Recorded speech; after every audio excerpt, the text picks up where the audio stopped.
قال الله تبارك وتعالى في كلامه المجيد: أعوذ بالله من الشيطان الرجيم بسم الله الرحمن الرحيم فلاقتحم العقبة وما أدراك ما العقبة فك رقبة أو إطعام في يوم ذي مسغبة يتيما ذا مقربة أو مسكينا ذا متربة ثم كان من الذين آمنوا وتواصوا بالصبر وتواصوا بالمرحمة أولئك أصحاب الميمنة والذين كفروا بآياتنا هم أصحاب المشأمة عليهم نار مؤصدة. قال المؤلف والمفسر رحمه الله تعالى: أدام النفع بعلومه وعلومكم في الدارين آمين. إلى أن قال: طريق أخرى. قال أحمد حدثنا الحكم بن نافع قال حدثنا جرير عن سليم بن عامر أن شرحبيل بن الصمت قال لعمر بن عبسة: حدثنا حديثا ليس فيه تزيد ولا نسيان. قال عمرو: سمعت رسول الله صلى الله عليه وسلم يقول: من اعتق رقبة مسلمة كانت فكاكه من النار عزوا بعزو ومن شاب شيبة في سبيل الله كانت له نورا يوم القيامة ومن رمى بسهم فبلغ فأصاب أو أخطأ كان كمعتق رقبة من بني إسماعيل. وروى أبو داود والنسائی بعضه. اب مفسر رحمۃ اللہ علیہ سورۃ البلد کی ان آیات مبارکہ میں کو رقبہ عتق رقبہ یعنی غلام کے آزاد کرنے کے فضائل میں احادیث مبارکہ جو ہیں وہ ذکر فرما رہے ہیں. مفسر رحمۃ اللہ علیہ فرماتے ہیں کہ شرحبیل ابن سمت نے عمر ابن عبسہ سے کہا: حدثنا حدیثاً، ہمیں تم کوئی ایسی حدیث مبارک سناؤ جس میں تمہاری طرف سے کوئی لفظ زیادہ بھی نہ ہو اور اس میں کوئی بھول چوک بھی نہ ہو. یعنی کبھی آدمی کوئی لفظ زیادہ کہہ بیٹھا یا کبھی انسان ہے بھول گیا تو کوئی ٹکڑا حدیث مبارک کا رہ گیا. یعنی ہمیں ایسی حدیث سناؤ جو تمہیں بالکل صحیح معنوں میں ضبط ہو. تو انہوں نے یہ حدیث مبارک بیان کی. حضرت عمر نے فرمایا کہ میں نے حضور پاک صلی اللہ علیہ وسلم سے سنا ہے، آپ نے فرمایا کہ جو شخص کسی مسلمان غلام کو آزاد کرتا ہے اس کے ذریعہ بن جاتا ہے جہنم سے چھوٹنے کا اور آزاد ہونے کا عضواً بعضو. یعنی ایک ایک عضو جو ہے اس کے بدلے اللہ اس کے عضو کو آزاد کر دے. معنی کیا ہے کہ جب سارا بندہ آزاد کیا تو اللہ نے اس کو بھی جہنم سے آزاد کر دیا. اگر آدھا بندے آزاد کیا تو گویا آدھا حصہ اس کا آزاد ہو. اگر تھوڑا حصہ ڈالا اور ایک ہاتھ آزاد ہوا تو گویا ایک ہاتھ آزاد ہو. اور اسی طرح آقا نے فرمایا کہ من شاب شیبتن فی سبیل اللہ، جو شخص اللہ کے راستے میں جد و جہد میں لگا رہا. اب اللہ کے راستے میں یہ لفظ عام ہوتا ہے، یعنی جہاد بھی اللہ کا راستہ ہے، حج بھی اللہ کا راستہ ہے، دین کی تبلیغ بھی اللہ کا راستہ ہے،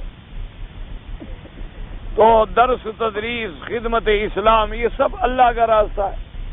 فرمایا جو اللہ کے راستے میں لگا رہا اور بوڑھا ہو گیا، بال سفید ہو گئے، اللہ اس کے لیے قیامت میں خاص نور عطا فرمائے. کیونکہ ایک تو نور ہر مومن کے لیے ہوگا، نورہم یسعی بین ایدیہم. اس کے علاوہ اگر احادیث مبارک میں کوئی فضیلت آئے تو وہ نور مزید ہوتا، یعنی اور زیادہ اللہ تبارک و تعالیٰ اس کو خاص قسم کا نور عطا فرمائے. جیسے آپ دیکھیں دنیا میں ایک آپ دیا جلاتے ہیں اس کا بھی ایک نور ہوتا ہے، اس کے بجائے آپ لیمپ جلائیں اس کا بھی ایک نور ہوتا ہے. پھر آپ ایک گیس جلا لیں، پھر آپ ایک مرکری کا بلب لگا لیں تو نور بڑھتا چلا جائے گا. پھر اگر سورج کا نور آ جائے تو سارے نور ماند پڑ جاتے ہیں. تو اسی طرح اللہ تبارک و تعالی ہر مومن کو نور عطا فرمائیں گے اپنی رحمت سے، لیکن سب کا نور جو ہے ان کے ایمان و اعمال صالحہ کے مطابق اتنی ہی زیادہ ہو۔ جیسے کہ ایک حدیث مبارک میں آیا کہ بعض مومنین کا نور ایسا ہوگا جیسے زمین سے آسمان تک کھڑا، اتنا بڑا نور ساطع ہو، اور فرمایا بعض مومنین کا نور ایسے ہوگا کہ ان کے چار طرف روشنی ہوگی، اور بعض مومنین کا نور اتنی ہوگا کہ وہ راستہ دیکھ سکیں گے، اور حضور پاک نے فرمایا کہ ادنا ایمان والا جو ہے اس کا نور ایسے ہوگا جیسے کوئی انگوٹھے میں چھوٹی سی روشنی ہو رہی ہے، اور اسی میں وہ آہستہ آہستہ بہرحال وہ بھی گزر جائے۔ اس لیے فرمایا کہ اللہ قیامت والے دن اس کو نور عطا فرمائیں گے۔ جیسے کہ ایک حدیث مبارک میں آتا ہے کہ سیدنا ابراہیم الخلیل علیہ السلام کے بال مبارک سفید ہوئے، تو انہوں نے اپنے اللہ سے پوچھا کہ یہ تغیر آ گیا کہ پہلے سیاہ تھے اور اب یہ بال سفید ہونا شروع ہو گئے، تو خدا جانے بھی کیا ہو گیا؟ تو اللہ تبارک و تعالیٰ سے جب سوال کیا گیا تو اللہ نے فرمایا کہ یہ تو تمہارا وقار ہے کہ انسان جب عمر کے اس حصے میں پہنچتا ہے کہ وہ بزرگ کہلاتا ہے، باعزت اور باوقار کہلاتا ہے، تو آپ نے دعا کی کہ اللہم زدنی وقارن، پھر اللہ میرے مرتبے میں اور اضافہ فرما۔ تو اس لیے ایک حدیث مبارک میں حضور نے اسی میں یہ بھی فرمایا کہ ومن رما بسام، جو شخص جہاد کے اندر کافروں کی طرف تیر پھینکے، اس زمانے میں چونکہ جہاد تیر کا تھا اور تلوار کا تھا، اب جہاد جو ہے وہ بندوق کا ہے اور راکٹ کا ہے اور میزائلوں کا ہے اور گولیوں کا ہے۔ فرمایا اس نے جو چیز پھینکی فبلغا، اور اس کے بعد فرمایا فاصاب او اخطا، وہاں تو پہنچا لیکن ضروری نہیں کہ وہ تیر نشانے پہ لگا، اس کافر کو صحیح جگہ لگ گیا، یا وہ نہیں لگا یا صحیح مکان پہ لگ گیا، تو اس ایک تیر کے بدلے میں اللہ تبارک و تعالیٰ اس کو اتنا بڑا ثواب دیتے ہیں جیسے بنو اسماعیل کی اولاد میں سے کسی غلام کو آزاد کیا جائے۔ یعنی اندازہ کریں کہ غلام کی آزادی پہ ملتی ہے جنت اور جہنم سے آزادی مل رہی ہے، اور ایک تیر چلانے کا جو ہے جہاد میں اس کے لیے ایک تیر کے بدلے میں غلام کا ثواب مل رہا، اور پھر غلام بھی عام نہیں، فرمایا من بنی اسماعیل، چونکہ ولد اسماعیل میں تو غلام ہو ہی نہیں سکتا، حضرت اسماعیل علیہ السلام کی اولاد تو سب احرار ہیں، تو کیا مانا؟ یعنی اتنی قیمتی غلام کہ اگر بفرض محال کوئی ان کا غلام ہوتا تو وہ کتنے میں بکتا، تو اتنی قیمت جو ہے گویا اللہ اس کو ایک تیر چلانے کے بدلے میں عطا فرما دے۔ تو اس لیے مجاہدین جو ہیں جو اللہ کے لیے جہاد کر رہے ہیں، جیسے کشمیر کا جہاد ہے، جہاد افغانستان ہے، جہاد فلسطین ہے، اس میں کوئی شبہ نہیں ہے کہ یہ خالص اللہ کے دین کے لیے جہاد ہے۔ ورنہ آپ اندازہ فرمائیں کہ جو مجاہدین مثلا افغانستان میں جہاد کر رہے ہیں، اللہ ان کو کامیاب فرما دے، اللہ تبارک و تعالیٰ ان کو نصرت عطا فرما دیں اور افغانستان انہیں مل بھی جائے تو کیا مل جائے گا؟ ایک چھوٹا سا تو ملک ہے۔ دشمن کا مقصد کوئی وہ تو نہیں تھا، وہ تو ایک اسلام کو مٹانا اور راستہ لینا تھا۔ ان بیچاروں کو کیا ملے گا آخر جو 30 لاکھ انسانوں کی قربانی دے چکے ہیں؟ تو صاف ظاہر ہے کہ ان کے سامنے صرف یہ تھا کہ ہم کفر کی قوت کو روکیں اور بتلا دیں کہ اسلام میں قوت ہے، اسلام کفر کو روکنا جانتا ہے، اور مسلمان کے اندر جب جذبہ جہاد بیدار ہو جاتا ہے تو اس کے جہاد کا پھر مقابلہ دنیا کی کوئی سپر پاور بھی نہیں کر سکتی۔ کہ آپ دیکھ لیں کہ چند نہتے مسلمانوں نے اتنے بڑے سرخ ریچھ کو ٹکڑے ٹکڑے کر ڈالا ہے کہ اب وہ ایک ایک جگہ بھیک مانگ رہا ہے۔ یہ اسی جہاد کا صدقہ ہے کہ دنیا بیدار ہوئی، یہ اسی جہاد کا صدقہ ہے کہ پوری دنیا کے اندر اسلام کی تاریخ کو دوبارہ زندہ کر دیا گیا۔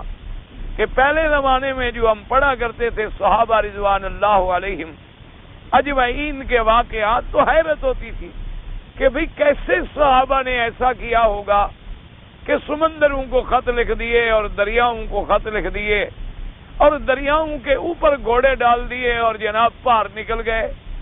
اور بغیر کسی انتظام کے بڑے سے بڑے مشکلات میں سے کیسے کیسے گزر گئے. تو ان لوگوں نے اپنی قربانیوں سے اسلام کے ان واقعات کو 1400 سال کے بعد سچا کر کے دکھا دیا کہ اگر ایمان ہو، اگر اسلام ہو، اگر اللہ کے دین کی سربلندی مقصود ہو تو دنیا کا کوئی ہتھیار اس کا مقابلہ نہیں کر سکتا. اسی طریقے سے اب آپ کشمیر کا بھی دیکھ لیں، ہزاروں مسلمان شہید ہو گئے، ہزاروں عورتوں کی عصمتیں لٹ گئیں، ہزاروں بچے شہید کر دیے گئے، پورے کے پورے گاؤں مسلمانوں کو آگ لگا کے جلا دیا گیا. لیکن پھر وہ اتنی بڑی طاقت کے سامنے نہتے کھڑے ہیں اور مقابلے پہ اڑے ہوئے ہیں.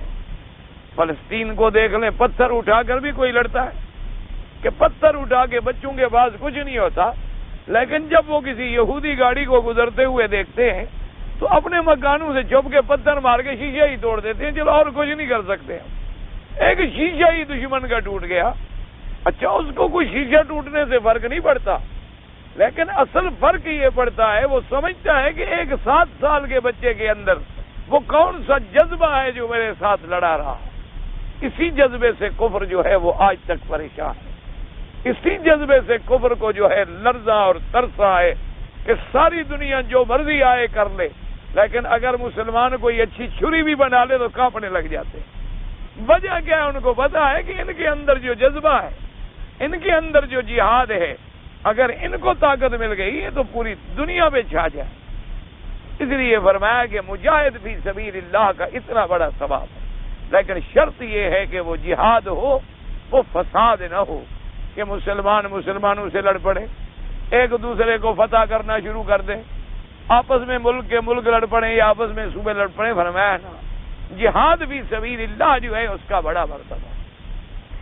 ہاں، اسی طرح اسلام نے یہ حکم دیا ہے کہ اگر ایک مسلمان بلا وجہ دوسرے مسلمان پہ ظلم کرے، اگر ایک مسلمان زیادتی کر کے گھسائے تو اس کو بھی روکنا اور اس کے ظلم کو پکڑنا جو ہے وہ بھی مسلمان پہ فرض ہے.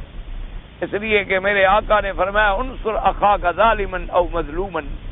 حضور نے فرمایا کہ میری امت تمہارا فرض ہے کہ تم مسلمان بھائی کی مدد کرو، وہ ظالم بھی ہو مظلوم بھی ہو.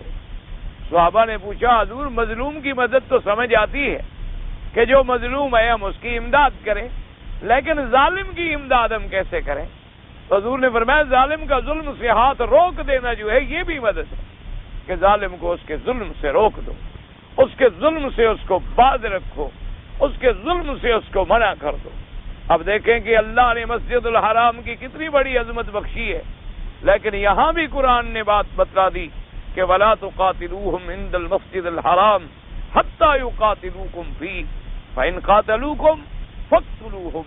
فرمایا کہ اگر اللہ کے گھر میں کوئی تم سے لڑائی نہ لڑے تو بالکل قتال نہ کرو، لیکن اگر کوئی اور دشمن آگے لڑائی لڑے تو پھر جہاد کرو، پھر اس کے ساتھ اس کو دفاع کرو، پھر مسلمان کا فرض ہو جاتا.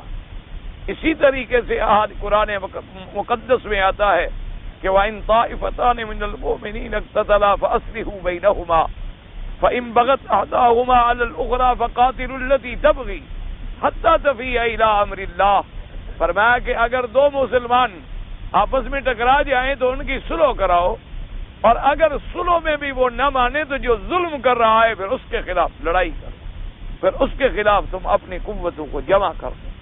تو اگر جہاد فی سبیل اللہ ہو، لِإِعْلَاءِ کلمۃ اللہ ہو، تو اس کے لیے اتنا بڑا ثواب ہے. یعنی آپ حیران ہوں گے یہ مقام صحابہ کو ملا ہے اور مجاہدین کو ملا ہے کہ ساری دنیا اپنے ماں باپ جو ہیں وہ حضور پہ صدقہ کرتی ہے، وعدے کرتی ہے کہ اللہ ہمارے ماں باپ حضور کے نام پہ قربان ہو جائیں. حتیٰ کہ یعنی یہ تو عرب کے اندر محاورہ ہے نا کہ جب بھی صحابہ بات کرتے تو کہتے فدا کا ابی و امی یا رسول اللہ صلی اللہ علیہ وسلم، حضور میرا اماں ابا آپ کا قربان ہو جائیں، آپ کے فدا بن جائیں. مانا یہ ہوتا ہے جیسے کوئی آدمی قید ہو، فدیے کے بدلے میں کچھ دینا ہوتا ہے، حضور آپ کو تکلیف ہو تو ہمارے ماں باپ قربان ہو جائیں. فدا کا ابی و امی یا رسول اللہ صلی اللہ علیہ وعلا آلہ و اصحابہ وسلم تسلیما کثیرا کثیرا. لیکن یہ مقام مجاہد کا ہے. حضور کے ایک صحابی ہیں سلمۃ ابن اکوع رضی اللہ تعالی عنہ، بڑے تیر انداز تھے، ایک جنگ میں جب وہ کفار پہ تیر برسا رہے تھے تو حضور اتنے خوش ہوئے ان کی بہادری سے اور ان کی نشانہ بازی سے، آپ فرماتے تھے ارم فدا کا ابی و امی، میرا ماں باپ تجھ پہ قربان۔ یعنی آپ اندازہ کریں شان مجاہد کا کہ جس کو حضور فرمائیں کہ میرا ماں باپ تجھ پہ قربان ہو، فرمایا ارم اور تیر چلاؤ۔ اتنے حضور صلی اللہ علیہ وسلم خوش ہوئے۔ مجاہدین کا اتنا بڑا رتبہ ہوتا ہے کہ ایک مجاہد کو حضور صلی اللہ علیہ وسلم نے آپ نے بھیجا کہ آپ دشمنوں کے احوال معلوم کر کے لے آؤ کہ دشمنوں کا فوج کتنی ہے، لشکر کتنی ہے، طاقت کتنی ہے، گھوڑے کتنی ہیں، اونٹ کتنی ہیں، ان کے پاس ساز و سامان اور سلاح کتنی ہے۔ صحابی کہتے ہیں اتنی ٹھنڈی رات تھی، اتنی سرد ہوائیں چل رہی تھی کہ وہ ہوا گویا کہ میرے بدن سے پار ہو جاتی، لیکن حضور پاک کا حکم تھا۔ میں نے ایک ایک خیمے کا چکر لگایا، میں نے پورے نوٹس لیے، پوری دشمنوں کی قوت کا اندازہ لیا، اور اسی طرح سردی میں کانپتا ہانپتا بڑی مشکل سے رات کے آخری پہر میں واپس پہنچا حضور کی خدمت میں۔ حضور صلی اللہ علیہ وسلم میری انتظار میں جاگ رہے تھے۔ آپ نے فرمایا میں تمہاری انتظار میں تھا۔ میں نے کہا حضور مجھے سانس لینے دیں، میں اتنی سردی میں اکڑ چکا ہوں کہ میں بات نہیں کر سکتا۔ حضور نے فرمایا ادنو منی، میرے قریب ہو جاؤ، اپنی گود میں رکھ کے حضور نے اوپر سے ہاتھ رکھ لیا اور فرمایا اسی طرح تم لیٹے رہو اور حال بھی سناتے رہو، اسی طرح تم لیٹے رہو۔ اور حضور صلی اللہ علیہ وسلم اپنے بدن سے اسے گرمی پہنچا رہے۔ تو یہ مقام مجاہد کا ہوتا ہے جو اللہ تبارک و تعالیٰ کے راستے میں جہاد کرتے ہیں۔ اسی لیے حضور صلی اللہ علیہ وآلہ آلہ وصحابہ وسلم تسلیما کثیرا کثیرا نے فرمایا کہ موت تو سب کو آنی ہے، لیکن سب سے اعلیٰ درجہ موت کا یہ ہے کہ آدمی اللہ کے راستے میں شہید ہو جائے۔ فرمایا کہ شہید جب قیامت میں اٹھایا جائے گا تو اس کی تمنا ہوگی، وہ اللہ سے عرض کرے گا کہ میرے اللہ مجھے آپ پھر دنیا میں جانے دیں، پھر تیرے راستے میں شہید ہو جاؤں، مجھے پھر زندگی عطا فرمائے، میں پھر تیرے راستے میں شہید ہو جاؤں، کیونکہ اس کے جو مراتب ہوتے ہیں۔ اسی لیے حکم ہے کہ قیامت والے دن مجاہدین کو اسی طرح آپ دفن کر دیں، ان کو اسی حال میں رہنے دیں، تاکہ قیامت والے دن ان کے خون کے فوارے بھی گواہی دیں کہ ہم اللہ کے راستے میں، اللہ کے جہاد کے راستے میں ہم نے اتنے بڑے زخم کھائے ہیں، اتنی بڑی تکلیفیں ہم نے برداشت کی ہیں۔ اللہ تبارک و تعالی اسی طرح حضور پاک نے آقا انعامدار خاتم الانبیاء حبیب کبریا نے حضرت جعفر کے بارے میں ارشاد فرمایا۔ آپ نے فرمایا کہ میں نے اپنی آنکھوں سے دیکھا ہے کہ میرا جعفر جو ہے اللہ کے ملائکہ کے ساتھ اڑ رہا ہے، اس لیے ان کا لقب بھی جعفر تیار ہو گیا رضی اللہ تعالی عنہ وارضاہ۔ تو حضور پاک نے فرمایا کہ جب آدمی ایک تیر پھینکتا ہے تو ایک غلام آزاد کرنے کا ثواب ملتا ہے، لیکن افسوس ہے کہ آج مسلمانوں میں یہ جذبہ جہاد جو ہے وہ ٹھنڈا ہو گیا۔ اس کی وجہ کیا ہے؟ حب الدنیا و کراہیت الموت۔ حضور نے فرمایا کہ جب تم لوگوں کو دنیا کی محبت اپنی لپیٹ میں لے لے گی اور جب تم موت کو برا سمجھنے لگ جاؤ گے اور بچنے لگ جاؤ گے، اس وقت جہاد کے جذبے جو ہیں وہ ختم ہو جائے۔ اور مسلمانوں میں جب جہاد کا جذبہ ختم ہو جائے گا، نتیجہ کیا نکلے گا کہ ان کی سر بلندی اور رفعت جو ہے وہ ذلت میں بدل جائے گی، ان کی عزت جو ہے وہ ناکامیوں سے بدل جائے گی۔ اللہ تبارک و تعالی مسلمانوں کے اندر پھر یہ جذبات جو ہیں وہ بیدار فرمائیں، اور اللہ تبارک و تعالی، اور اس لیے حکم ہے، حضور نے فرمایا اگر تمہیں اس جہاد کا موقع نہ ملے تو اپنے نفس سے جہاد کرو، اور تمہیں موقع نہ ملے، وہ زندگی میں کبھی موقع ملتے ہیں تو جہاد بھی نفس کا کیا معنی ہوتا ہے کہ نفس تمہیں شیطانی میں لگائے گا، برائی میں لگائے گا، معصیت میں لگائے گا، تم جہاد کرو، تم اس کی مخالفت کرو اور تم اپنے آپ کو اللہ کی طاعت میں لگا دو۔ اللہ تبارک و تعالی آپ کو بھی اور مجھے بھی یہ توفیق بخشے کہ ہم بھی اپنے نفس کی مخالفت کر سکیں۔ یاد رکھیں جو لوگ اپنے نفس کی خواہشوں کے تابع ہو گئے وہ ہلاک ہو گئے، وہ برباد ہو گئے، اور جن لوگوں نے اپنے نفس کی مخالفت کی، جن لوگوں نے اپنے نفس امارہ کو کچل ڈالا، وہ دنیا میں بھی کامیاب ہو گئے اور آخرت میں بھی سرخرو ہو گئے۔ اس لیے ہمیشہ کیونکہ نفس تو چاہتا ہے کہ آرام کرے اور سوتا رہے، نفس تو چاہتا ہے کہ حلال ہو حرام ہو، مجھے دولت ملے، سکون ملے اور گاڑیاں ملے۔ نفس کیا ہے؟ نفس انسانی تو حریص ہے، نفس انسانی تو امارۃ بالسوء ہے، نفس انسانی کے اندر تو عجلت ہے، نفس انسانی کے اندر تو کمزوریاں ہیں، لذات ہیں، خواہشات ہیں، شہوات ہیں۔ لیکن ایمان والے جو ہوتے ہیں وہ نہى النفس عن الہوى، فرمایا جو اپنے نفس کو اپنے خواہشات سے روک لیتا ہے فإن الجنة هي المأوى، پھر جنت اس کا ٹھکانہ بن جاتا ہے۔ طریق النخرى قال احمد حدثنا حاشم بن القاسم قال حدثنا الفرج قال حدثنا لقمان النبی امامة عن عمرو بن ابسا، یہ اور سند کے ساتھ روایت فرما رہے ہیں۔ قال السلمی قلت له حدثنا حدیثا سمعته من رسول اللہ صلی اللہ علیہ وسلم لیس فیہ انتقاص ولا وہم، تم ہمیں ایسی حدیث پاک سناؤ جس میں کوئی نقص بھی نہ ہو اور تمہیں کوئی وہم بھی نہ ہو، یعنی تاکید ہوتی ہے کہ بالکل پکی بات۔ لیکن ہمیشہ یاد رکھیں روایت جو دو قسم کی ہوتی ہے، ایک کہتے ہیں روایت باللفظ، ہمیشہ یاد رکھ لیں، یہ طالب علموں کی میرے بھائیوں کے لیے بات ہے، اور ایک ہوتی ہے روایت بالمعنی۔ روایت باللفظ کا معنی یہ ہوتا ہے کہ لفظ بھی وہی نقل کیے جائیں جو حضور پاک کی زبان مبارک سے نکلے، یعنی لفظ بھی وہی ہوں، لفظ میں بھی فرق نہ آئے۔ اور ایک ہوتی ہے روایت بالمعنی۔ روایت بالمعنی کا کیا معنی؟ یعنی جو حضور کے فرمان کا مفہوم اور مقصد تھا وہ صحابی نے ادا کر دیا، لیکن لفظ حضور کے نہیں ہیں، یعنی فرمان تو حضور پاک کا ہے، لیکن آگے اس نے یہ لحاظ نہیں کیا کہ آیا یہ لفظ مبارک یہ تھے یا یہ تھے، بلکہ اس نے اس مفہوم کو، اس فرمان کو، اس حکم کو اپنے لفظوں کا جامہ پہنا کے نقل کر دیا، تو اس کو کہتے ہیں روایت بالمعنی۔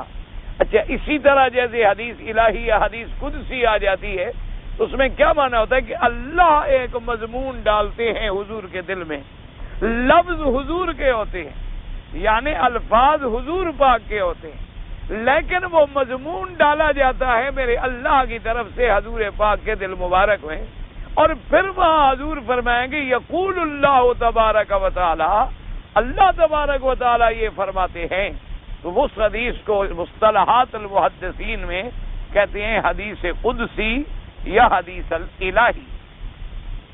تو انہوں نے فرمایا کہ ایسی ہمیں حدیث بیان کرو، ویسے یہ معنی نہیں ہوتا کہ نعوذ باللہ صحابہ کمی بیشی کرتے تھے نا، معنی یہ ہوتا ہے جو تمہیں بالکل ضبط ہو، جو تمہیں بالکل یاد ہو، جو تمہیں بالکل محفوظ ہو۔ اور یہ کمال دیانت تھی صحابہ کی، یعنی آپ حیران ہوں گے کہ حضور پاک کی زبان مبارک سے جو لفظ مبارک نکلا ہے اس کو بھی انہوں نے ایسا محفوظ فرمایا، ایسا محفوظ فرمایا کہ آج 1400 سال گزر گئے، لیکن حدیث محمد مصطفیٰ ایسے چمک رہی ہے جیسے آسمان پہ ستارے چمکتے۔ اللہ تبارک و تعالی ان لوگوں کو کروڑوں رحمتیں فرمائے، ان کی قبروں کو باغ جنت بنائے جن لوگوں نے حفاظت کی ہے اقوال رسول اللہ کی صلی اللہ علیہ وعلا آلہ وصحابہ وسلم تسلیما کثیرا کثیرا۔ اصل میں ہم لوگ تو اس راستے سے ہٹ گئے نا جی، ہم لوگ تو دنیا میں الجھ گئے، دنیاوی معاملات اور دنیاوی لذات، دنیاوی خواہشات، ورنہ پہلے زمانے میں آپ حیران ہوں گے کہ ایک ایک محدث ایسے گزرے ہیں جن کو لاکھوں حدیثیں یاد ہیں، ایک ایک محدث ایسے گزرے ہیں جنہوں نے 6 لاکھ حدیث کے مطالعہ کرنے کے بعد پھر کتابیں لکھی ہیں۔ ایسے لوگ ماشاءاللہ زمانے میں گزرے جنہوں نے خدمات کی ہیں کہ ان کی خدمات آج بھی چاند کی طرح روشن ہیں دنیا میں۔ تو اس لیے فرماتے ہیں ورنہ صحابہ نہ کبھی زیادتی کرتے تھے نہ کمی کرتے تھے، صحابہ تو تمام کے تمام عادل ہیں، صحابہ تو تمام کے تمام صدوق ہیں، الصحابۃ کلہم صدوق وعدول، تمام کے تمام صحابہ سچے ہیں، تمام کے تمام صحابہ عادل ہیں، تمام کے تمام صحابہ دیانت و امانت میں اتنی پختہ ہوتے ہیں کہ وہ تو اپنی زبان سے ایک لفظ کہتے ہوئے بھی ڈرتے ہیں، ایک لفظ مبارک بھی کہتے ہوئے ڈرتے تھے۔ حضرت عبداللہ ابن مسعود رضی اللہ تعالی عنہ کی آج ہم حدیث مبارک پڑھ رہے تھے کہ آپ کی خدمت میں ایک آدمی آیا، اس نے آ کر آپ سے ایک مسئلہ پوچھا. اس نے کہا حضرت آپ مہربانی فرمائیں ایک مسئلہ بتلائیں کہ ایک آدمی نے ایک عورت سے نکاح کیا لیکن حق المہر معین نہیں کی کہ حق المہر کتنی ہوگی. یہ تو کہا حق المہر دینی ہوگی لا شک، کیونکہ حق المہر کے بغیر تو نکاح نہیں ہوتا. حق المہر تو تھی لیکن معین نہیں کی کہ 1000 دوں گا، 2 دوں گا، 10 دوں گا، کتنی دوں گا. اور خدا کی شان یہ ہے نکاح ہو گیا لیکن بیوی اس کے گھر میں نہیں گئی، یعنی میاں بیوی ملے نہیں، نہ دخول ہوا نہ دخلا ہوا، صرف نکاح ہوا اور حق المہر معین نہیں کی گئی اور خاوند مر گیا. خاوند جو ہے مر گیا، تو اب اس کے بارے میں آپ فرمائیں کہ کیا حکم ہے. تو حضرت عبداللہ ابن مسعود رضی اللہ تعالی عنہ جلیل القدر صحابی ہے میرے پاک نبی صلی اللہ علیہ وسلم، اور من فقہاء الصحابہ جو صحابہ میں فقیہ لوگ تھے ان میں شمار ہوتے ہیں، اور انہی کی اکثر روایات ہیں جن پر امام ابو حنیفہ رحمۃ اللہ علیہ نے اپنی فقہ کا مدار رکھا ہے، کیونکہ وہ بہت بڑے فقیہ تھے. تو ان کی خدمت میں جب آیا تو انہوں نے فرمایا کہ بھئی بات سنو، میرے ذہن میں اس وقت کوئی حدیث مبارک نہیں ہے اور حضور پاک صلی اللہ علیہ وسلم کا کوئی فیصلہ مبارک نہیں ہے، لیکن دوسرے احکام کی روشنی میں ایک فیصلہ کرتا ہوں. فَإِن يَكُنْ صَوَابًا فَهُوَ مِنَ اللَّهِ وَإِن يَكُنْ خَطَأً فَمِنِّي وَمِنَ الشَّيْطَانِ وَاللَّهُ وَرَسُولُهُ بَرِيئَانِ. فرمایا کہ میں اگر وہ فیصلہ ٹھیک کر دوں تو اللہ کی طرف سے ہوگا کہ اسی نے میرے دل میں ڈال دیا، اور اگر میں غلطی کر جاؤں تو وہ غلطی میری ہوگی یا وہ غلطی شیطان کی وجہ سے ہوگی. اللہ اور اللہ کا رسول جو ہے اس سے بری ہوں، کیونکہ ان کی تو کوئی غلطی نہیں. آپ نے فرمایا کہ میرا فیصلہ یہ ہے کہ اس عورت کی حق المہر اتنی دلائی جائے جو اس قسم کی عورتوں کی حق المہر ہے. کیا معنی؟ یعنی اس کی اور بہنیں ہیں، ان کی کیا حق المہر تھی؟ اگر اور بہنوں کی حق المہر 1000 ہے تو اس کی بھی 1000 ہے، اور کی 10,000 ہے تو اس کی بھی 10,000 ہے. اس کو کہتے ہیں مہر مثل، یعنی ایسی مہر دی جائے جو دوسری عورتوں کے برابر ہو، اور دوسری عورتیں جو اس کے خاندان کی ہوں، یعنی اسی کیٹیگری کی، اسی معیار کی، اسی قبیلے کی، اسی مرتبے کی. فرمایا ایک تو حق المہر تو اس کو ملے گی اتنا، اور فرمایا کہ چونکہ نکاح ہو گیا ہے وہ اس کی بیوی بن چکی، لہذا خاوند کی موت کے بعد وہ 4 مہینے 10 دن عدت بھی گزارے. کیونکہ نکاح ہو گیا، چاہے اس کے گھر میں نہ جائے، نکاح ہو جانے کے بعد بیوی تو وہ ہو گئی اس کی، لہذا وہ عدت بھی گزارے، اور خاوند کی جائیداد میں سے میراث کی بھی وہ حقدار ہے، وہ ورثہ بھی لے گی، وہ حق بھی لے گی میراث کا. فرمایا بھائی میرے خیال میں اجتہاد میں یہ فیصلہ ہے. تھوڑی دیر گزری کہ ایک صحابی آ گئے، معقل ابن سنان ان کا نام تھا. انہوں نے فرمایا کہ یا عبداللہ ابن مسعود، ہمارے خاندان کی ایک عورت تھی جس کا نام تھا بروا بنت واشق، اس کے بارے میں میرے آقا نے اسی طرح فیصلہ فرمایا تھا جو تم نے فیصلہ کیا. اس نے کہا جو تو نے فیصلہ کیا ہے بے عین ہی یہی فیصلہ فرمایا تھا حضرت محمد الرسول اللہ صلی اللہ علیہ وعلا آلہ واصحابہ وسلم تسلیما کثیرا کثیرا. ففرح به عبداللہ ابن مسعود وسر به عبداللہ ابن مسعود. حضرت عبداللہ ابن مسعود بڑے خوش ہو گئے کہ الحمدللہ کہ اللہ نے مجھ سے وہ فیصلہ کرا دیا جو فیصلہ ہے محمد مصطفیٰ صلی اللہ علیہ وسلم. تو صحابہ تو اتنی احتیاط کرتے تھے کہ اگر حق ہے اللہ کی طرف سے، غلطی ہے تو وہ میری ہے، اللہ کے رسول کا اس سے کوئی تعلق نہیں. اسی طرح آپ دیکھیں سیدنا امیر المؤمنین حضرت عمر بن الخطاب رضی اللہ تعالی عنہ جب جہاد کے لیے جا رہے تھے، اطلاع ملی کہ آگے طاعون کی وبا پھیل گئی ہے، جو بھی جائے گا طاعون کی وبا میں مر جائے گا. تو اب ہم کیا کریں، لشکر کو جانے دیں یا روک دیں؟ آپ نے مشورہ کیا. بعض صحابہ نے کہا کہ چلیں جی ہمیں جانے دیں، جو اللہ نے لکھا ہے وہی ہوگا. اگر موت لکھی ہوئی ہے تو وہ تو ٹل نہیں سکتی، تو لہذا ہم موت سے کیوں بھاگے، ہمیں جانا چاہیے مدد کے لیے.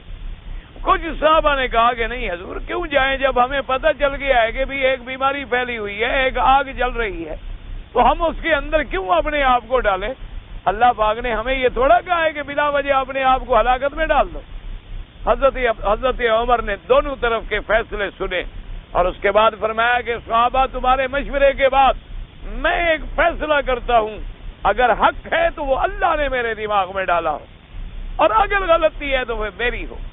فرمایا کہ بالکل لشکر کو روک دو، ہم آگے نہیں جائیں، کیونکہ اللہ کا حکم ہے کہ وَلَا تُلْقُوا بِأَيْدِيكُمْ إِلَى التَّهْلُكَةِ، کہ اپنے آپ کو ہلاکت میں خود بخود نہ ڈالو۔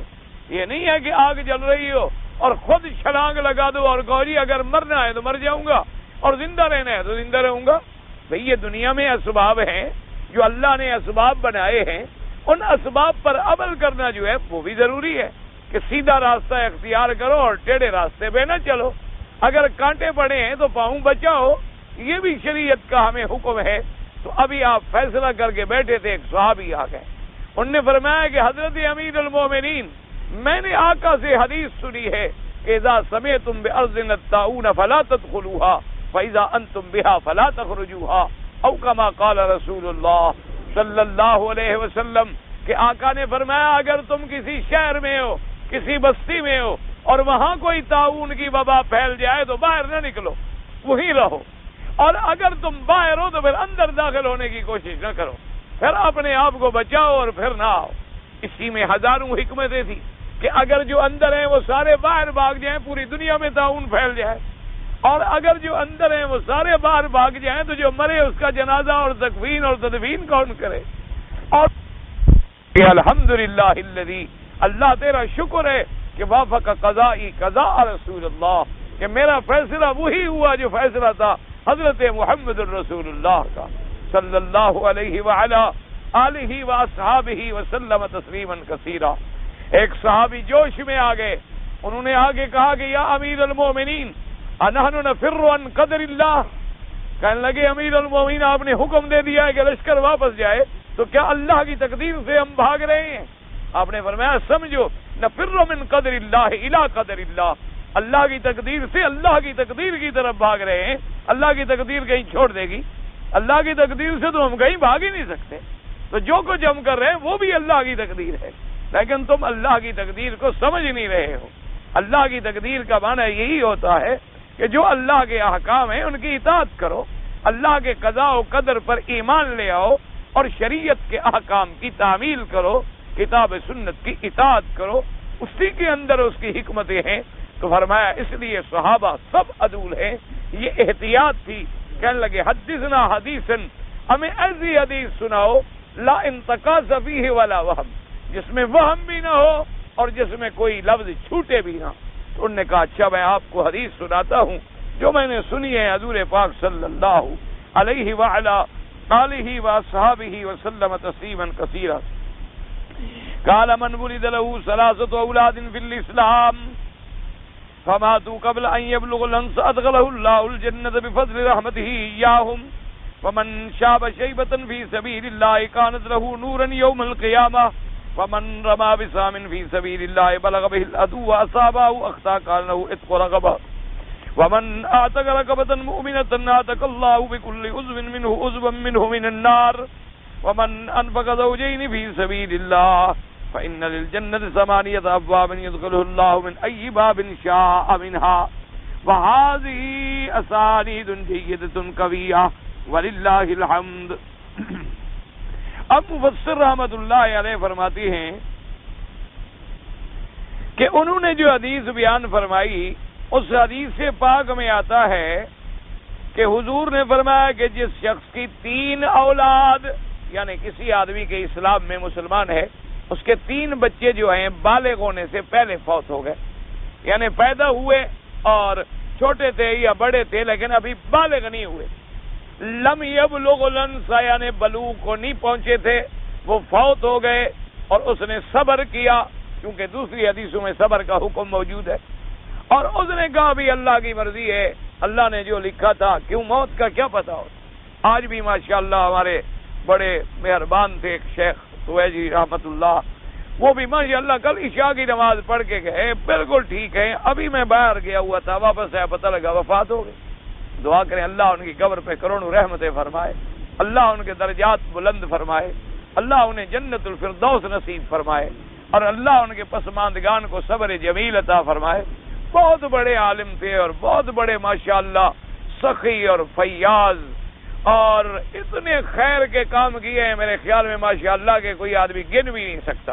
کہیں رباطیں بنا رہے ہیں اور کہیں مسجدیں بنا رہے ہیں اور کہیں جناب طلباء کی خدمت ہے اور کہیں علماء کی خدمت ہے، اور ہر وقت یعنی میں نے یہ دیکھا ہے اس شخص کو، شیخ توحیدی رحمت اللہ علیہ کو، کہ وہ حرم سے جا رہا ہے، گاڑی سے اتر رہا ہے، ایک فکر لگی ہوئی ہے کہ غریب کی مدد کس طرح ہو، ایک دھن لگی ہوئی ہے کہ کوئی طالب العلم ہے، کوئی مسکین ہے، کوئی غریب ہے، کہیں رباط بن رہی ہے، کہیں مسجد بن رہی ہے، کہیں بڑے بڑے کبھی کھجوریں چل رہی ہیں، کبھی علماء کے گھروں میں چاول بھیج رہے ہیں، کیا ایک بس ہر وقت ایک فکر، ایک دھن لگی ہوئی تھی کہ میرا کوئی لمحہ جو ہے وہ اللہ کے دین کی خدمت کے بغیر نہ جائے۔ میرے اپنے دوست آئے تعلیم القرآن ٹرسٹ کے، جنہوں نے ماشاءاللہ تعلیم القرآن کے مدارس کھولے ہیں اور پوری دنیا میں ماشاءاللہ اللہ کی رحمت سے وہ کام کر رہے ہیں۔ تو میں نے ملایا، میں نے کہا جی یہ ہمارے دوست ہیں، یہ وہاں بہت بڑے ماشاءاللہ دین کا کام کرے۔ ان لوگوں نے اتنی محنت کی ہے آپ کے ملک میں کہ جیلوں کے اندر 19,000 قیدی کو قرآن کا حافظ بنا دیا۔ لوگ تو مجرم بناتے ہیں نا، وہ مجرموں کو قرآن کا حافظ بناتے، قیدیوں کو قرآن کا حافظ بناتے۔ تو کہنے لگے کہ بس یہ ہے کہ بس لازم، بس ان کو کل ظہر کے بعد لازم لے کر آئے کھانا میرے پاس کھانا۔ میں نے کہا حضرت کیوں تکلیف کرتے ہیں؟ کہنے لگے نہیں یہ تو ہو نہیں سکتا، اتنے لوگ جو قرآن کی خدمت کر رہے ہیں تو ہم ان کی اتنی تکریم بھی نہ کریں۔ تو جناب گئے، تمام کیا، بیچاروں نے بہت بڑا ماشاءاللہ اللہ اور کی قبر پہ رحمت فرمائے۔ اور جب کھانا وانا کھا لیا تو مجھے علیحدہ کر کے پوچھا کہ کچھ پیسے شیسوں کی ضرورت ہے، ان کی مدد کرے۔ میں نے کہا نہیں الحمدللہ پیسوں کی ضرورت نہیں ہے، اللہ کی مہربانی ہے، یہ خود تاجر ہیں، اللہ نے انہیں بہت کچھ دیا ہے اور یہ اپنے گھر سے لگا رہے ہیں، یہ مانگنے نہیں آئے۔ مانگنے والے میں نے کہا مولوی اور بہت سارے ہوں گے، کوئی ضروری ہے آپ مجھے بھی اسی میں ڈال دیں، میری بھی عادت ہو جائے مانگنے کی۔ تو بڑے ہنسے، کہنے لگے نہیں آپ نے تو خیر الحمدللہ کبھی۔ میں نے کہا نہیں ایسی بات نہیں ہے، ایک دفعہ پیسہ لگ گیا نا منہ کو تو یہ ہوتا بڑا میٹھا ہے۔ یہ پیر مولوی اسی طرح تو خراب ہوتے ہیں نا، کسی نے کچھ دے دیا، کسی نے کچھ دے دیا، پھر عادت بن جاتی ہے نا آہستہ آہستہ۔ بڑے ہنسے، کہتے ہیں ابھی ایسی بات نہیں، میرا دل کرتا تھا میں مدد کروں۔ کہا نہیں الحمدللہ اللہ نے ان کو بہت کچھ دیا ہے اور یہ اپنی جائیدادوں سے لگا رہے۔ بڑی دعا کی، اتنے خوش ہوئے، اللہ تبارک و تعالیٰ انہیں جزائے خیر عطا فرمائے۔ اور اب تو فوت ہو گئے، اللہ ان کی قبروں پہ رحمت فرمائے اور ان کے پسماندگان کو صبر جمیل عطا فرمائے۔ اور اللہ پاک دعا کریں ہمیں بھی ایسے خیر کی توفیق کہ یہ ضروری نہیں ہوتا کہ آپ لاکھوں لگائیں۔ آپ کے پاس ایک ریال ہے، ایک گروش ہے، آپ کے پاس ایک دھیلا ہے، ایک پیسہ ہے، آپ اسی کو، اللہ تو تمہارے نیتوں کو دیکھنا چاہتے ہیں، اللہ تو تمہارے دلوں کو دیکھنا چاہتے ہیں، ورنہ ان کو ضرورت ہے تمہاری دولت۔ اللہ واللہ الغنی وانتم الفقراء، فرمایا اللہ غنی ہے تم سب محتاج ہو، ہم تو سب اس کے دروازوں کے بھکاری ہیں۔ کوئی جتنا زیادہ دولت مند ہے اتنی زیادہ محتاج ہے، کوئی جتنا زیادہ بڑا آدمی ہے اتنا زیادہ ذمہ داریاں ہیں اس پر۔ اس لیے اصل جذبہ یہ نہیں ہوتا۔ اسی لیے حضور نے فرمایا تھا کہ اگر تم سونا احد کے برابر، احد پہاڑ کے برابر سونا خیرات کرو اور میرا صحابی ایک مٹھی بھر جو خیرات کرے تو تمہارا سونے کا پہاڑ اس کا مقابلہ نہیں کر سکتا۔ اندازہ کرو ایک جو مٹھی کی کیا قیمت اور سونے پہاڑ کی کیا قیمت۔ تو معلوم یہ ہوا کہ وہاں قیمت نہیں تلتی، وہاں وزن نہیں تلتا، وہاں اخلاص تلتا ہے، وہاں نیتیں تلتی ہیں کہ یہ دینے والا مخلص کتنی، اس نے جو اخلاص سے تمہیں دیا ہے۔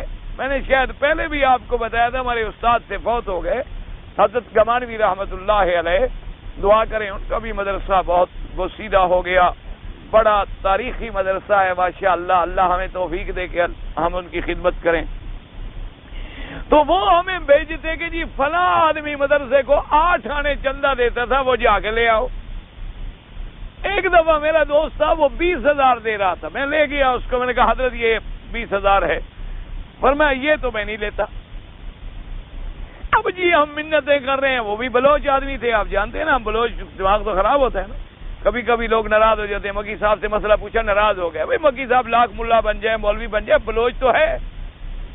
کبھی نہ کبھی تو وہ مرد رگ پھڑک جاتی ہے نا اندر سے، اس لیے میں کتنا ہی نرم ہو جاؤں، ٹھیک ہو جاؤں، لیکن وہ بلا خناس جو ہے شیطان، وہ تو اندر کھڑا ہے نا، وہ بلوچی والا، تو اس لیے معاف کر دیا کریں، کبھی کبھی انسان ہے نا۔ اور کچھ مسئلے پوچھنے والے بھی اس وقت پوچھتے ہیں کہ 1.5 گھنٹہ آدمی درس دے کے تھک کے اٹھا، اب مسئلہ پوچھیں بھائی، آرام سے فارغ وقت میں آپ پوچھیں۔ ہم کوشش کر رہے ہوتے ہیں کہ طواف کر لیں، اب عورتیں نہیں ہوں گی، یہ 2 منٹ ہمیں مل جائیں گے، وہ اسی وقت پوچھیں گے۔ ابھی باقی سارا دن نہیں پوچھتے شریف آدمی، کیوں؟ وہ چاہتے ہمارا وقت بچ جائے، مولوی مرتے تو مر جائے، ہمارا ٹائم جو ہے وہ بچ جائے، تو کبھی کبھی اس لیے آدمی سے سختی۔ اب وہ جناب ضد میں آ گئے، فرمایا میں نہیں لیتا۔ میں نے کہا حضرت مہربانی کرو، اب میرا دوست ہے اور آپ کا بڑا متقد ہے، ہم نے جتنی منتیں کر سکتے تھے کی، انہوں نے فرمایا نہیں، انہوں نے فرمایا بالکل قبول نہیں۔ ٹھیک ہے جی، واپس آ گئے۔ اس کو تو میں نے جا کے کھڑا کیا سڑک پر، اس کی گاڑی کھڑی تھی، اس نے مجھے پھر گھر میں پہنچانا تھا۔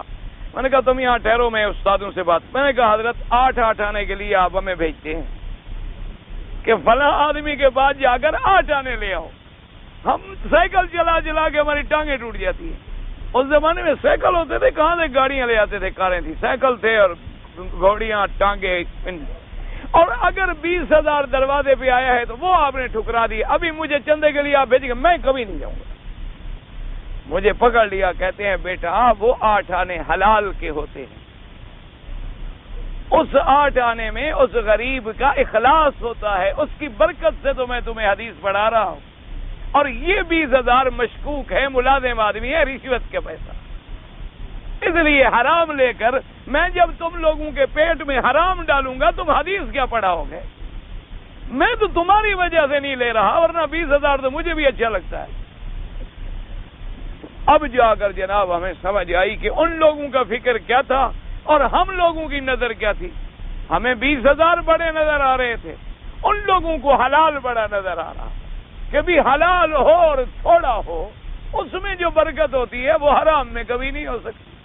تو اس لیے ہمیشہ فرمایا حضور صلی اللہ علیہ وسلم نے، اگر 3 بچے فوت ہو جائیں وہ صبر کرے تو قیامت میں اللہ اس کو جہنم سے آزاد کرے، وہی بچے اس کی شفاعت کا ذریعہ بن جائے۔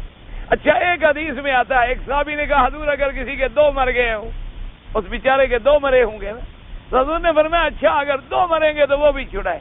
ایک صحابی نے کہا حضور اگر 1 بچہ مر جائے، فرمایا 1 ہوگا وہ بھی چھڑائے، تو بچے جو ہیں وہ بھی قیامت میں اس کی شفاعت کا ذریعہ بن جائے۔ اسی لیے آپ نے دیکھا ہے نا، جنازے کی دعا میں بھی وہی الفاظ مبارک ہے کہ یا اللہ اس بچے کو والدین کے لیے قیامت میں شفاعت کرنے والا بنانا، والدین کے لیے ذخیرہ آخرت بنانا، والدین کے لیے نفع پہنچانے والا بنانا۔ اسی لیے حضور نے فرمایا، ایک تو حدیث میں یہ فرمایا، اور دوسرا آپ نے یہ فرمایا کہ ومن شاب شیبۃ فی سبیل اللہ، جو شخص اللہ کے راستے میں بوڑھا ہو گیا، اللہ قیامت میں اس کو نور عطا فرمائیں گے۔ فرمایا ومن رما بسہم فی سبیل اللہ، اگر کسی نے اللہ کے راستے میں جہاد میں تیر پھینکا، وہ دشمن تک تو پہنچا، نشانے پہ لگا یا نہ لگا، اس کو ایک غلام کی آزادی کا ثواب ملے گا۔ تو یہاں لفظ آ گیا عتق رقبہ، پہلی حدیث میں لفظ تھے عتق رقبۃ من بنی اسماعیل کا۔ تو اچھا، اس کے بعد فرماتے ہیں من اعتق رقبۃ مؤمنۃ، اور جس نے کسی غلام ایمان والے کو خرید کر کے آزاد کیا، اللہ تبارک و تعالیٰ اس کو جہنم سے آزاد کریں گے۔ اور فرمایا جو شخص اللہ کے راستے میں کسی چیز کا جوڑا جوڑا خرچ کرتا ہے، فرمایا قیامت والے دن اللہ تبارک و تعالیٰ جنت کے دروازے 8 کے 8 کھول دیں گے اور حکم دیں گے کہ جس دروازے سے چاہے وہ جنت میں داخل ہو جائے۔ اللہ تبارک و تعالیٰ آپ کے لیے بھی ہمارے لیے بھی جنت اپنی رحمت سے کھول دے، اور دعا فرمائیں کہ اللہ سب کو جنت الفردوس نصیب فرمائے اللہ تبارک و تعالیٰ۔ اور خدا کی قدرت ہے کہ دیکھو جنت کے اللہ نے 8 دروازے رکھے، اور اسی طرح جب یعنی جیسی حدیث میں آتا ہے نا، روزے دار جو روزے میں زیادہ ہے، یعنی نفلی روزے زیادہ رکھتا ہے، روزے رمضان کے تو فرض ہے، رمضان کا روزہ تو فرض ہے، وہ تو اللہ معاف کرے نہ رکھے تو فرض کا منکر ہے۔ معنی یہ ہوتا ہے کثرت سے روزے رکھنے والا کہ وہ 13، 14، 15 ہر مہینے کے روزے رکھتا ہے، اسی طرح سوموار خمیس کا روزہ رکھتا ہے، اسی طرح عاشورہ 9 اور 10 کے روزے رکھتا ہے، اسی طرح یوم عرفہ کا روزہ رکھتا ہے، اسی طرح اور روزے رکھتے ہیں۔ لیکن ایک بات یاد رکھیں، بہت سارے لوگوں نے جو حدیثیں نقل کی ہیں رجب کے روزوں کے بارے میں، بعض لوگوں نے حدیثیں نقل کی ہیں نا، جو 1 روزہ رکھے گا یہ ثواب ہے، اور 2 رکھے یہ ہے، اور 3 رکھے یہ ہے، اور 4 رکھے یہ ہے. یہ ساری مکاشفۃ القلوب کی روایات ہیں جن کا حدیث کے اعتبار سے کوئی اعتبار نہیں. یعنی کسی صحیح حدیث مبارک میں رجب کے روزوں کی کوئی فضیلت نہیں ملی ہے. یاد رکھے ہمیشہ. بلکہ بعض ائمہ نے فرمایا کہ جتنی حدیثیں اس موضوع پہ ہیں رجب کے روزوں کے بارے میں، ان نے فرمایا بلکہ وہ اکثر حدیثیں موضوع ہیں اور اکثر حدیثیں جو ہیں جھوٹی ہیں، جن کا صحت کے ساتھ کوئی تعلق نہیں ہے. اگر یہ حدیثیں مبارک صحیح ہوتی تو جہاں محرم کی حدیث کو صحابہ نے محفوظ رکھا ہے تو وہاں رجب کی حدیثیں چھپانے کی کوئی ضرورت تھی؟ رجب کا مہینہ ویسے بھی اشہر حرم میں سے ہے. رجب اور اس کے بعد 3 مہینے جو ہیں وہ 4 مہینے کل ہو گئے اربعۃ حرم. تو لیکن رجب میں روزے رکھنا، یا جیسے علماء نے بعض کتابوں میں اور اخباروں میں لکھ دیتے ہیں 27 کی رات کا روزہ رکھے گا یا 27 کی رات میں یہ ہوگا، یہ ساری روایات جو ہیں کسی صحیح حدیث میں ثابت نہیں. پہلے تو 27 کی رات کا معراج کے لیے ہونا بھی صحیح حدیث مبارک سے، یعنی اختلاف ہے روایات میں. معراج برحق ہے، معراج پر تو ہر مسلمان کا ایمان ہے، لیکن وہ حقیقتاً رات کون سی تھی اس کے اندر کافی اختلافات ہیں علماء کے نزدیک. بہرحال لیکن نفلی روزے کثرت سے رکھے گا تو فرمایا قیامت میں اللہ جنت کا وہ دروازہ کھولیں گے جو روزے داروں کے لیے ہوگا، اور وہاں سے آواز آئے گی مجھ سے داخل ہو.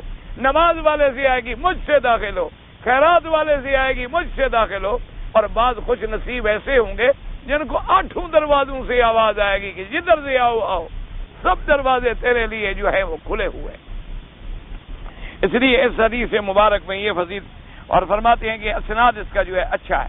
حدیث آخر قال ابو داؤد حدثنا عیسیٰ ابن محمد الرملی قال حدثنا زمرد عن ابن ابي ابلة عن الريف ابن عياش الديلمي قال اتينا واسل بن الاسقى فقلنا له حدثنا حديثا ليس فيه زيادة ولا نقصان فغضب فقال ان احدكم لا يقرأ مصحفه معلق في بيته ويزيد وينقص.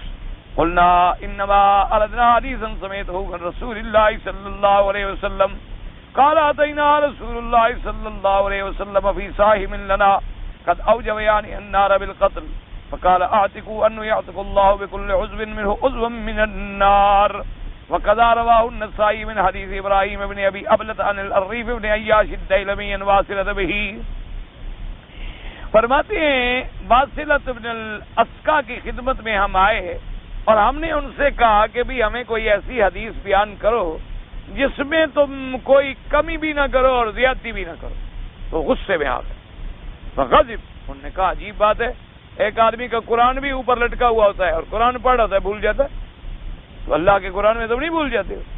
کبھی کوئی آیت تم سے چھوٹ جاتی ہے تو انسان جو ہے، انسان سے تو غلطی ہوگی، انسان کوئی غلطی سے مبرہ تو نہیں ہوتا کہ پابندی جو لگا رہے ہیں مجھ پر.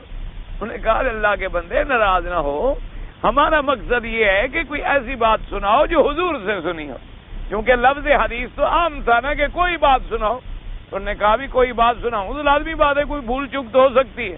انہوں نے کہا ہمارا یہ مقصد نہیں ہے، ہمارا مقصد یہ ہے کہ سمعتہ من رسول اللہ، جو تم نے حضور سے سنا ہوگا، اور جب حضور سے سنا ہوگا تو لازم احتیاط کرو گے.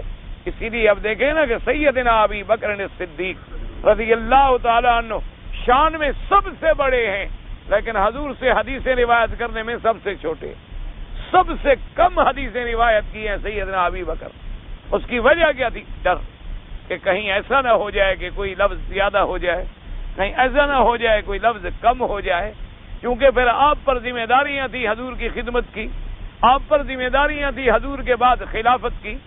اور حضرت سیدنا ابی ہریرہ جو تھے وہ فارغ تھے علم حدیث کے لیے، ان کو بڑا موقع ملا، اور پھر ان کے لیے حضور نے دعا بھی فرما دی تھی، اس لیے ان کو پھر کبھی حدیث بھولی ہی نہیں. حضور صلی اللہ علیہ وسلم کی دعا ہو گئی سیدنا ابی ہریرہ رضی اللہ تعالی عنہ کو، اس لیے وہ مکثرین الروایہ، سب سے زیادہ حدیثیں نقل کرنے والے. تو ان نے فرمایا کہ میں نے حضور صلی اللہ علیہ وآلہ وصحبہ کی خدمت میں ہم آئے، ہمارا ایک ساتھی تھا، اس پر جہنم واجب ہو گیا. کیا معنی؟ یعنی اس سے قتل ہو گیا. تو جب قتل ہو جائے تو قاتل کی سزا تو جہنم ہے، جیسے اللہ کا قرآن فرماتا ہے وَجَزَاؤُهُ جہنم. تو ہم نے عرض کیا کہ حضور اس بیچارے کے بچنے کی بھی کوئی شکل ہو سکتی ہے کہ وہ جہنم کی آگ سے بچ جائے؟ آپ نے فرمایا کہ تم غلام لے کر آزاد کرو، غلام لے کر آزاد کرو، تو جب غلام کو آزاد کرو گے تو اللہ اس کے بدلے میں اس کو جہنم سے آزاد کر دے۔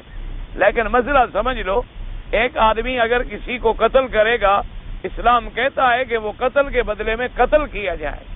اگر قتل عامد ہے تو قتل کے بدلے میں قتل کیا جائے گا، یہ نہیں کہ کسی کو قتل کر دے اور ایک غلام خرید کر کے چھوڑ دے۔ مسئلہ حدیث کا سمجھیں، اگر وہ قاتل ہے اور قاتل عامد ہے، قاتل خطا نا، ایک آدمی ہے گاڑی کے نیچے اس سے آدمی آ گیا، وہ کوئی قاتل تو نہیں ہے، نہ وہ مارنا چاہتا تھا، وہ تو حادثہ ہے، ایسے آدمی پر تو دیت واجب ہے۔ 100 اونٹ کی قیمت ہوگی، جتنی قیمت 100 اونٹ کی بنے گی وہ دیت ادا کرے گا۔ اگر اس نے قتل عامد کیا ہے تو اب اس کی جزا کیا ہے؟ النفس بالنفس، انسان کے بدلے میں انسان اس قاتل کو قتل کیا جائے گا۔ ہاں، اب انسان اس کے ورثاء کو یہ حق دیتا ہے کہ اس مقتول کے تمام ورثاء اگر متفق ہو جائیں اور اس کو قتل معاف کر دیں اور اس سے دیت لینے پہ راضی ہو جائیں کہ بھئی تم ہمیں دیت دے تو ہم قتل معاف کر دیں، جسے آپ اردو میں خون بہا کہتے ہیں، لیکن وہ خون بہا شریعت کے مطابق ہونا چاہیے۔ ایک ہوتا ہے ہم بلوچوں اور خانوں کے جرگے ہوتے ہیں کہ قتل ہو گیا، اچھا جی تم 20 لاکھ ادا کرو، یہ جرمانہ ہے، سزا ہے، وہ شریعت والی دیت نہیں ہے۔ شریعت کی دیت وہی ہوگی جو 100 اونٹ کی قیمت ہو۔ اگر وہ راضی ہو جائیں تو دیت لے لی جائے گی اور اس کو قتل نہیں کیا جائے۔ اچھا، اگر وہ رضا کہیں کہ ہم دیت بھی نہیں لیتے، ہم نے معاف کیا، تو پھر بھی وہ رضا کو اسلام نے معاف کرنے کا حق دیا ہے۔ یہ واقعہ ایسا بن جاتا ہے کہ ایک آدمی سے قتل ہو گیا، لیکن جن کا قتل ہو گیا وہ بھی میں موجود نہیں ہے، تو کن کو دیت ادا کرے اور کیا کرے؟ اب اس کا بچنے سے راستہ کوئی نہیں اور وہ بیچارہ توبہ بھی کر رہا ہے۔ حضور نے فرمایا اس کا حل یہ ہے کہ تم غلام آزاد کرو تاکہ اللہ تبارک و تعالیٰ تمہیں جہنم سے آزادی بخشے، ورنہ اگر اس کے ورثاء موجود ہوں ان کو دیت پہنچائی جائے گی۔ غلام آزاد، جیسے کہ مثلا آپ نے ایک آدمی سے قرض لیا ہے، اب وہ جس سے آپ نے قرض لیا وہ مر گیا، تو اب کیا کریں گے؟ آپ اس کے ورثاء کو قرض پہنچائیں گے۔ اگر اس کا کوئی دنیا میں وارث بھی نہیں ہے اور تم قرض دینا چاہتے ہو، پھر اسلام یہ کہتا ہے تم خیرات کر دو کہ یا اللہ میں نے اتنی اس کا قرض دینا تھا اور یہ اب اس کا پیسہ ہے، میں خیرات کر رہا ہوں تاکہ اس کا بدلہ اور ثواب اسی کو ملے۔ اللہ تبارک و تعالیٰ اس کو بھی ثواب دیں گے اور تمہیں بھی ثواب دیں گے اور قیامت میں آزادی کا ذریعہ بنا دیں۔ اللہ پاک آپ کو بھی اور مجھے بھی اور ہر کلمے پڑھنے والے کو جہنم کی آگ سے آزاد فرمائے۔ کہتے ہیں جی ہم عمرہ کرنے کے لیے آئے ہیں، عمرہ صغیر اور کبیر، چھوٹا اور بڑا، کوئی عمرہ چھوٹا بڑا نہیں ہوتا، اصل میں چونکہ تنعیم قریب ہے اس کو چھوٹا عمرہ لوگ کہہ دیتے ہیں، اور جیرانہ چونکہ بعید ہے اس کو بڑا کہہ دیتے ہیں، ورنہ عمرہ چھوٹا بڑا کوئی نہیں۔ اصل عمرہ وہ ہے جو تم اپنے ملک سے آتے ہوئے اپنے میقات سے کرتے ہو یا مدینہ منورہ سے آتے ہوئے ذی الحلیفہ سے کرتے ہو، اور اللہ کے یہاں عمرہ بڑا وہی ہے جو منظور ہو جائے، جو مقبول ہو جائے، وہ عمرہ جو ہے یہ تو قریب اور دور ہونے کی وجہ سے اس کو کہہ دیا چھوٹا عمرہ، اس کو کہہ دیا بڑا عمرہ۔ بعض لوگوں نے کہا کہ یہاں سے بی بی عائشہ نے عمرہ فرمایا تھا اور وہاں سے حضور پاک نے فرمایا تھا، لیکن بی بی عائشہ نے بھی تو حکم حضور پہ فرمایا تھا، اس لیے بہرحال یہ کوئی ایسی اصطلاح نہیں ہے۔ کہتے ہیں جی رکن یمانی کو چومنا جو ہے وہ حدیث میں ثابت نہیں ہے، دایاں ہاتھ لگایا جائے، جب ہاتھ لگائیں بسم اللہ اللہ اکبر اور اس کے بعد اللہم انی اسألک العفو والعافیہ، آگے ربنا آتنا فی الدنیا حسنہ، اگر یہ دعا پڑھیں تو اللہ کے فرشتے کہتے ہیں اللہ اس کی دعا منظور فرما۔ اگر ہم نے احرام کا تولیہ استعمال کر لیا تو اب کیا کریں؟ جو مرضی ہے کرو، اپنے کام میں لگاؤ، گھر میں لگاؤ، چادر بناؤ، تولیہ بناؤ، کسی کو دے دو، تمہاری مرضی۔ احرام باندھنے کے بعد کیا خیال ہے آپ کا؟ یعنی وہ ایسا پلید ہو گیا ہے کہ پھینک دیا جائے؟ یہ تو کامن سینس ہے، آپ ذرا عقل استعمال کر لیں۔ آپ نے پھر جن کپڑوں میں نماز پڑھ لی ہے اس کا مطلب ہے باہر نکل کے وہ بھی ہم پھینک دیں؟ اب تو نماز پڑھ لی ہم۔ اللہ کے بندے، عمرہ کر لیا آپ نے، کپڑا ہے آپ کا مل کے جو مرضی ہے کرو۔ مسجد نبوی میں 40 نمازیں پورے کرنے کے بارے میں ایک حدیث مبارک میں فضیلت آئی ہے، زیارت سے اس کا تعلق نہیں ہے۔ زیارت تو یہ ہے مسجد نبوی میں حاضر ہوئے، سلام پڑھا، آ گئے، بس ختم ہو گئی بات۔ لیکن اگر 40 نمازیں مل جائیں تو ایک حدیث میں آتا ہے کہ اللہ اس کو نفاق کی بیماری سے بری فرما دیں گے۔ تو بہرحال اللہ آپ کو 40 لاکھ نمازیں نصیب کرے مدینہ شریف کی، لیکن مسئلہ سمجھیں کہ 40 نمازوں کا زیارت سے تعلق نہیں۔ یعنی ایک آدمی مثلا صبح کی نماز میں گیا اور ظہر سے پہلے مسجد نبوی میں پہنچا، 2 رکعت تحیۃ المسجد پڑھی اور سلام پڑھے، اور ظہر سے پہلے واپس آ گیا، ایک نماز بھی نہیں پڑھی اس نے، تو ہم یہ نہیں کہیں گے کہ زیارت نہیں ہوئی، اس کو زیارت حاصل ہو گئی، لیکن 40 نمازیں پڑھنا جو ہے وہ علیحدہ فضیلت ہے، اس کا تعلق زیارت سے نہیں۔ اس لیے سمجھا کریں، ورنہ دعا کریں اللہ ہر مسلمان کو وہاں قیام دے، وہاں کی موت دے اور وہاں کا دفن دے۔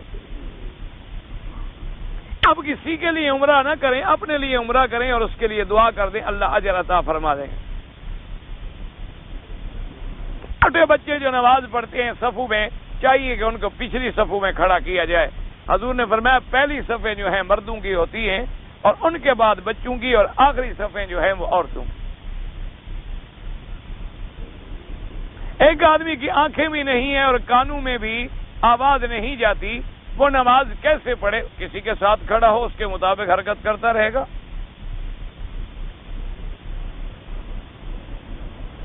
اگر علیحدہ ہے تو اس کو سننے کی ضرورت نہیں، خود پڑھتا رہے گا۔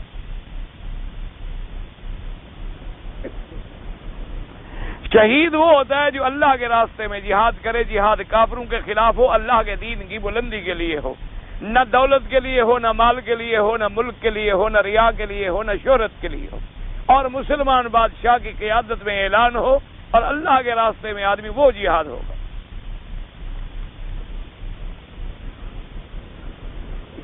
بالوں پر اگر میں نے عرض کر دیا تھا کہ خالص سیاہ رنگ لگانا منع ہے، لیکن اگر مہندی میں آپ کوئی رنگ ملا لیں کہ دور سے سیاہ نظر آئے اور قریب سے دیکھیں گے تو وہ سرخ نظر آئے گا، تو وہ منع نہیں، چاہے سر کو لگائیں، چاہے داڑھی کو لگائیں، کسی کو لگائیں۔ ایک عورت کو شوہر نے طلاق دے دیا ہے، اس کی وفات ہو گئی ہے، تو عورت کس کی نکاح میں قیامت میں ہوگی؟ جس کے ساتھ نکاح کرے گی۔ اگر اس نے نکاح نہیں کیا ہے تو پہلے کو نہیں ملے گی، چونکہ اس نے طلاق خود دے دی ہے، اس نے تو خود آزاد کر دیا ہے۔ اللہ تبارک و تعالی اپنی رحمت کے ساتھ اسے جیسے چاہیں فیصلہ فرمائے۔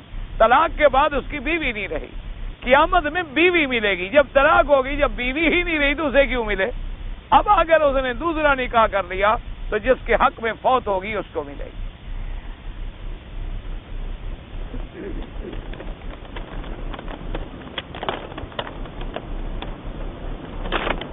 بھائی پتہ نہیں کیا مقصد ہے۔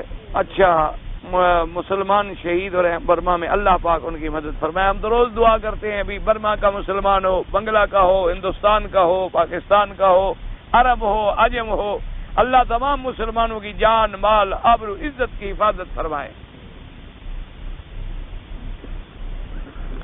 ایک آدمی بغیر احرام کے مدینہ منورہ سے مکہ شریف آ گیا۔ کچھ مولوی کہتے ہیں کہ اگر تم دوبارہ مدینہ شریف جاؤ اور بیر علی سے احرام باندھو تو پھر تو ٹھیک ہے، ورنہ تم کو دم دینا پڑے گا۔ اگر وہ دوبارہ بیر علی پر چلا جائے تو دم معاف ہو جائے گا۔ ہاں معاف ہو جائے گا، لیکن وہ مسئلہ یوں ہے کہ مدینے سے آ گیا بغیر احرام، ابھی وہ حرم میں داخل نہیں ہوا، اس کو مسئلہ بتا دیا گیا، وہ فوراً واپس چلا گیا، احرام باندھ کے آ گیا تو پھر دم نہیں پڑے گا۔ اب یہاں آ گیا، 2-4 دن مولویوں سے پوچھتا رہا، اب جا کے باندھ آئے، اب کچھ فائدہ نہیں ہو۔ اب ویسے اس کو عمرہ بھی قضا کرنا پڑے گا اور دم بھی دینی پڑے گی، امام ابو حنیفہ رحمۃ اللہ علیہ کے نزدیک۔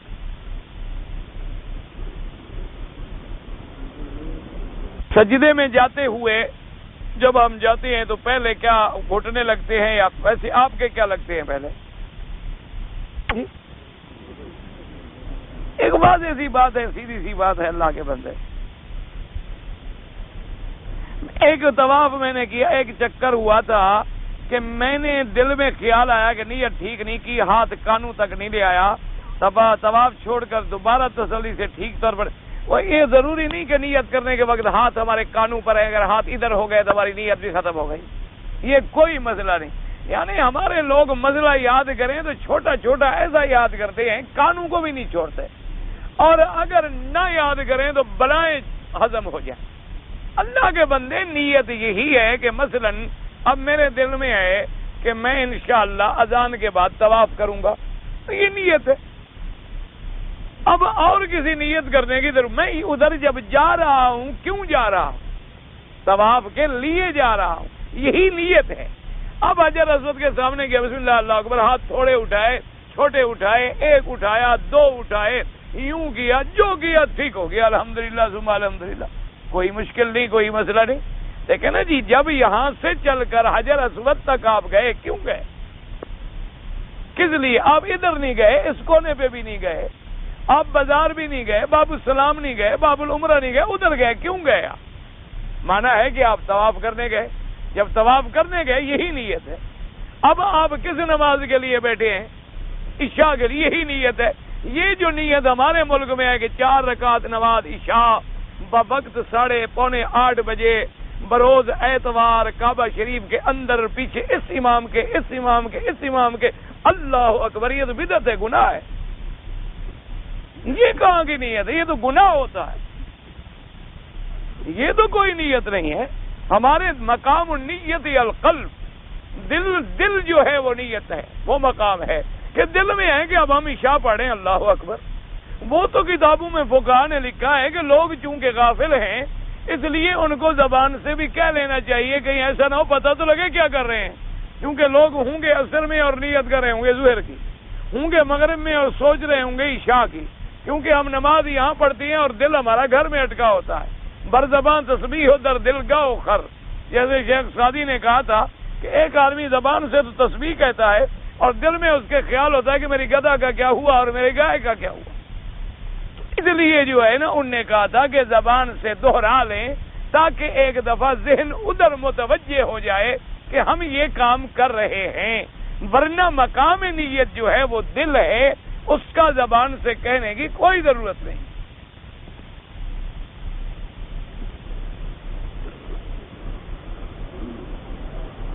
عمرے والے لوگ جو ہیں بعض احرام میں پن لگا دیتے ہیں یا وہ کوئی ٹچ لگا دیتے ہیں، ان پر بھی اسی طرح بکری پڑ جائے گی جیسے سلے ہوئے کپڑے میں پڑتی ہے، دم پڑ جائے گی.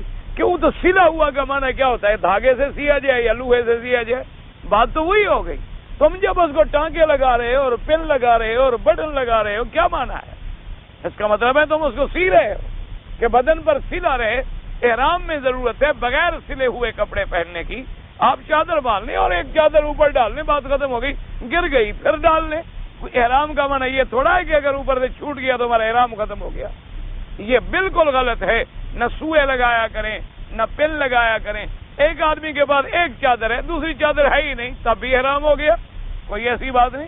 اگر ایک آدمی کے پاس چادر نہیں تھی، اس نے شلوار کو لے کر چادر کی طرح باندھ دیا، تب بھی